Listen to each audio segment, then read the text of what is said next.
ఆహార విషయంలో చాలామందికి కొన్ని నిశ్చిత అభిప్రాయాలుంటాయి. ఏదైతే ఏమైంది కడుపులోకి పోయి అంతా కలిసిపోయేదే కదా! కాబట్టి ఎడాపెడా కలిపేసుకొని తినేద్దాం అని అనుకుంటూ ఉంటారు. కానీ ఇది తప్పు. అంటే ఒక్కొక్క ఆహారానికి రసగుణ, వీర్య విపాకాల్లో తేడాలుంటాయి. వీటిని బట్టి అది ఒక్కొక్క రకంగా రియాక్ట్ అవుతూ ఉంటుంది. కాబట్టి ఆహార శాస్త్రం అనేది సముద్రంలాగా చాలా లోతైంది, చాలా గంభీరమైంది కూడా.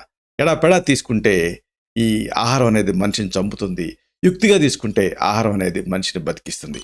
ఈ వీడియోలో మనం తెలుసుకోబోయేది ఎలాంటి ఫుడ్ కాంబినేషన్స్ మంచి చేస్తాయి, ఎలాంటి ఫుడ్ కాంబినేషన్స్ హాని చేస్తాయి. ఇది మనం తెలుసుకుందాం.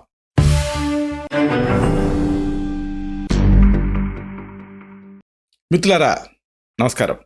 నేను మీ డాక్టర్ చిరుమామిళ్ళ మురళీ మనోహర్. ఈ వీడియోలో మనం చాలా ముఖ్యమైన విషయాన్ని మనం తెలుసుకోబోతున్నాం. మనం ఆహారాన్ని తీసుకుంటూ ఉంటాం కదా, కొన్ని ఆహారాలు కాంబినేషన్స్లో తీసుకుంటే మంచి చేస్తాయి, కొన్ని చెడు చేస్తాయి. ఏ రకాల ఆహార పదార్థాలు కలిపి తీసుకోకూడదు అంటే ఇన్కాంపాటబుల్ ఫుడ్ కాంబినేషన్స్, కంపాటబిలిటీ అనేది చూసుకోవాలి, లేకపోతే హాని జరుగుతుంది. ఇది మనం వివరంగా తెలుసుకోబోతున్నాం. మామూలుగా మన చిన్నప్పుడు నానమ్మ, అమ్మమ్మ చారు పెట్టి దాంట్లోకి ముద్దపప్పు కలుపుకొని తినమనేది. అదేంటమ్మా, అదేదో రెండు కలిపి పప్పుచారు అంటే సాంబార్లాగా పెట్టొచ్చు కదా అంటే, దేని రుచి దాందే, తిని చూడవే తెలుస్తుంది అనేది కదా. అలాగే గోంగూర పచ్చడి, ముద్దపప్పు, పెరుగు, ఆవకాయ, ఇలాగా ఒక్కొక్క దానికి ఒక రుచి పెరుగుతూ ఉంటుంది. ఇంకా తినాలనిపిస్తూ ఉంటుంది. అయితే ఈ కాంబినేషన్స్లో కేవలం రుచి మాత్రమే కాదు, కొన్ని ప్రత్యేకమైన అంశాలు కూడా దాగున్నాయి. కొన్ని ఆరోగ్య రహస్యాలు ఇమిడి ఉన్నాయి. కాబట్టి బాగుండడం ఒక్కటే కాదు, ఆరోగ్యరీత్యా ఏది మంచిది ఏది కాదు అనేది తెలుసుకోవాలి. కాబట్టి అన్ని కాంబినేషన్స్ మంచి చేయవు, కొన్ని విషయం కింద మారతాయి. కాబట్టి జాగ్రత్తగా ఉండాలి. ఏమిటివి వరుసగా తీసుకుందాం. ఒకటి, మన వాళ్ళు చాలా కామన్గా మనం చూసేది ఏంటంటే, డైలీ మన డే టు డే లైఫ్లో గ్రీన్ టీ లేదా బ్లాక్ టీ, అలాగే పాలు, ఇవి కంబైన్ చేసి తీసుకుంటూ ఉంటారు. నిజానికి ఇది అంతగా మంచి పద్ధతి కాదు. ఎందుకంటే టీలో క్యాటచిన్స్ అని ఒక ఫ్లావనాయిడ్స్ ఉంటాయి. క్యాటచిన్స్ ఇవి గుండె ఆరోగ్యానికి చాలా ప్రయోజనకరంగా ఉంటుంది. ఇది సాక్ష్యాధారాలతో సహా రుజువైంది. అయితే మళ్ళీ పాలలో కెసీన్ అని ఒక ప్రోటీన్ ఉంటుంది. ఇది ఈ క్యాటచిన్ని శరీరం గ్రహించకుండా అడ్డుకుంటూ ఉంటుంది. ఇది ఇక్కడ కీలకం. కాబట్టి నిజానికి టీలో పాలు కలపడం వల్ల దాని ఆరోగ్య ప్రయోజనాలు అనేవి తగ్గుతాయి. కావాలనుకుంటే టీగా తాగండి, పాలుగా తాగండి. రెండింటిని కంబైన్ చేయడం అంతగా మంచిది కాదు. ఇది గుర్తుంచుకోవాల్సినటువంటి విషయం. అలాగే ఇంకొకటి ఇదేమిటంటే, నూనెలు వాడతాం కదా, ఒక నూనె ఒక ప్రయోజనం చెబుతూ ఉంటాం. పాలిఅన్సాచురేటెడ్ mono acids, mono unsaturated fatty acids, ఇలాగా మూఫా అంటారు. అయితే ఒకదానికి ఒక ప్రయోజనం ఉన్నప్పుడు అన్నీ కలిపేస్తే పోదు కదా అనుకుంటూ ఉంటారు. అంటే ఈ మొక్కజొన్న నూనె, అలాగే సోయాబీన్ నూనె, ఇంకా పొద్దుతిరుగుడు నూనె, ఇవి కంబైన్ చేసేస్తే ఇంకా వాటి ఆ రిజల్ట్ పెరుగుతుంది కదా అనుకుంటూ ఉంటారు. ఇది ఎంత మాత్రం మంచిది కాదు. ఎందుకంటే ఒక్కొక్కదానికి ఒక బాయిలింగ్ పాయింట్ ఉంటుంది, ఒక్కొక్కదానికి ఒక గుణకర్మలు ఉంటాయి. మూఫా అంటారు. అంటే mono unsaturated fatty acids, పాలిఅన్సాచురేటెడ్ fatty acids, వీటి కాంబినేషన్స్ కంబైన్ చేయకూడదు. దాందే ఈ మొక్కజొన్న, సోయాబీను, అలాగే పొద్దుతిరుగుడు నూనెలు, ఇలాంటి నూనెల్లో వాటి మళ్ళీ వేడి చేశారనుకోండి, 4-హైడ్రాక్సీ ట్రాన్స్ నాన్ నేజల్ అని ఒక టాక్సిక్ పదార్థం రిలీజ్ అవుతూ ఉంటుంది. ఇది ఈ మధ్య అధ్యయనంలో తేలింది.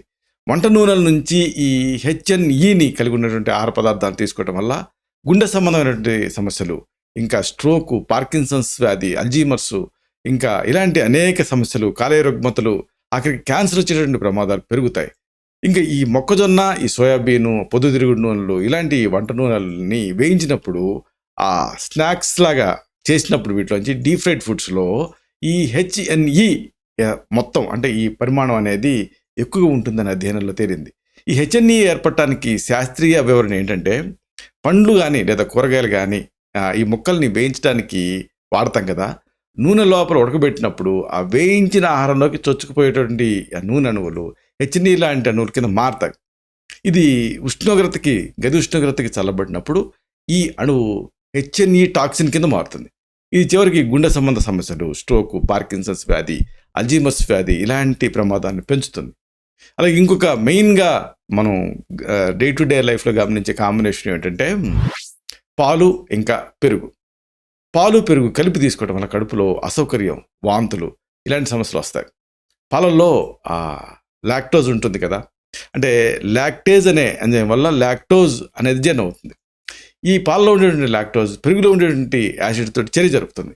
దీంతో అసౌకర్యం ఇలాంటివన్నీ పెరుగుతాయి. కాబట్టి ఈ రెండింటి కాంబినేషన్ మంచిది కాదు. అలాగే ఇంకొకటి ఇదేమిటంటే టీ ఇంకా వెల్లుల్లిని కలిపి తీసుకోవటం. టీలో కౌమరిన్స్ అని ఈ టీలో ఉండేటటువంటి కౌమరిన్స్ వెల్లుల్లి తాలూకు యాంటీ క్లాటింగ్ లక్షణాలతోటి విభేదిస్తాయి. దీంతో రక్తస్రావం ప్రమాదాన్ని పెంచుతాయి. కాబట్టి టీ అలాగే వెల్లుల్లి రెండు కలిపి తీసుకోవడం అనేది మానుకోవాలి. ఎందుకంటే యాంటీకాగులెంట్ నేచర్ అనేది పెరిగిపోతుంది, అంటే రక్తస్రావం అయ్యే రిస్క్ పెరుగుతుంది. అలాగే ఇంకొకటి ఇదేమిటంటే దానిమ్మ రసం ఇంకా ద్రాక్ష పండు రసం కలిపి తీసుకోవటం. ఈ రెండు రసాలు కొన్ని ఔషధాల రక్తస్థాయిల్ని పెంచుతూ ఉంటాయి. కాబట్టి ఇది ప్రమాదకరమైనటువంటి ప్రభావాలకి స్వభావాలకి దారితీసే రిస్క్ ఉంటుంది. కాబట్టి వీటిని కలిపి తీసుకోవటం మానుకోవాలి. ఇంకోటి ఏంటంటే ఈ చిలకడ దుంప ఇంకా టమాటా, ఈ కాంబినేషన్ కూడా. టమాటాలో సిట్రిక్ యాసిడ్ ఉంటుంది కదా, ఇక స్టార్చ్, ఈ కార్బోహైడ్రేట్స్ ఇవి చిలకడ దుంపలో ఉంటాయి. ఇక్కడ ఏం జరుగుతుంది అంటే కార్బోహైడ్రేట్స్ తోటి సిట్రిక్ యాసిడ్ కలుస్తుంది, అప్పుడు జీర్ణ సంబంధ సమస్యలు వచ్చేస్తాయి. ఈ కాంబినేషన్ తోటి కూర వండారనుకోండి అలసటగా అనిపిస్తుంది. భోజనం చేసిన తర్వాత ఈ పండ్లు అన్నం జీర్ణం కావడానికి టైం పడుతుంది. పండ్లేమో త్వరగా అరిగిపోతాయి. కాబట్టి వెంటనే తింటే కడుపులో ఉండే ఆ పేగులు ఇబ్బంది పడతాయి, పేగుల లోపల పొర దెబ్బతింటుంది. అలా ఇంకో కాంబినేషన్ మనం రాంగ్గా తినే కాంబినేషన్ ఏంటంటే మాంసాహారం అలాగే పిండి పదార్థాలు. ఈ కాంబినేషన్ కూడా మంచిది కాదు. ఈ రెండు కలిసే అనుకోండి వాటిలో ఉండేటువంటి మైక్రోన్యూట్రియంట్స్ ప్రతికూల ప్రభావాన్ని కలిగిస్తాయి. ఈ రెండు పదార్థాల అరుగుదల కోసం మనకి రిలీజ్ అయ్యేటువంటి ఆ జీర్ణ రసాలు కలిసిపోతాయి. దీంతో కడుపులో గ్యాస్ ఫామ్ అయ్యేటువంటి రిస్క్ ఉంటుంది. అలాగే ఇంకో కాంబినేషన్ పెరుగు ఇంకా పళ్ళు. ఈ పాల ఉత్పత్తులు సైనస్ని మూసేస్తాయి, కంజెషన్ ఎక్కువ అవుతుంది, జలుబు వేరే ఎలర్జీలు ఇవన్నీ పెరిగిపోతాయి. వీటిని మళ్ళీ పళ్ళతో కలిపి తిన్నారనుకోండి సమస్యలు ఇంకా రెట్టింపు అవుతాయి. కాబట్టి పెరుగు తిన్న వెంటనే పండు తినకుండా ఒక గంట ఆగి తింటే మంచిది. ఇంకొకటి మనం గమనించేది ఏంటంటే చేపలు ఇంకా వెన్న. చేపలు వెన్న ఈ రెండింటిని కలిపి తీసుకోకండి. అలాగే గుడ్డు తిన్న వెంటనే పాలు తాకండి. ఇంకోటి ఉప్పు వేసిన చీజ్ కూడా మంచిది కాదు. ఇవి అన్నీ కూడా విరుద్ధ పదార్థాలు. కాబట్టి ఉప్పు లేని చీజ్ని తెచ్చుకొని వాడుకోండి. ఇంకోటి మనం చూస్తూ ఉంటాం వేడి చల్లటి పదార్థాలు రెండింటిని కలిపి తీసుకోకూడదు, వెంటనే తీసుకోకూడదు. పెళ్ళిళ్ళు ఫంక్షన్స్లో వేడివేడిగా భోజనం తిని చల్లటి ఐస్ క్రీమ్ తింటూ ఉంటారు. ఇలా తినడం వల్ల ఆ జీర్ణాగ్ని చల్లారిపోతుంది, జీర్ణక్రియ దెబ్బతింటుంది. పాలు తాగిన వెంటనే ఇంకొంతమంది యాంటీబయాటిక్ మాత్ర లాంటివి వేసుకుంటూ ఉంటారు.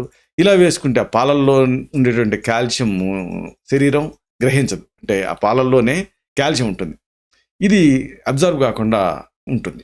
ఆరోగ్యకరమైన జీవన విధానం కోసం సమతుల్యమైన ఆహారం, వీటి క్రమం తప్పకుండా వ్యాయామం ఇలాంటివి చాలా ముఖ్యం. ఇలాగ ఫుడ్ కాంబినేషన్స్ని దృష్టిలో ఉంచుకొని తీసుకోవాలి. ఆయుర్వేదం దీనిపైన స్పెసిఫిక్గా పెద్ద లిస్టే ఇస్తుంది. కాబట్టి వీటిని అనుసరించి జాగ్రత్తలు తీసుకుంటే ఆహారం అనేది అమృతంలాగా పనిచేస్తుంది.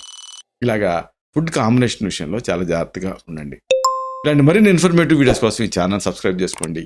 అలాగే ఈ వీడియోలు అప్లోడ్ అవడంతోనే ఆ విషయం మీకు తెలియడం కోసం బెల్ బటన్ క్లిక్ చేయండి.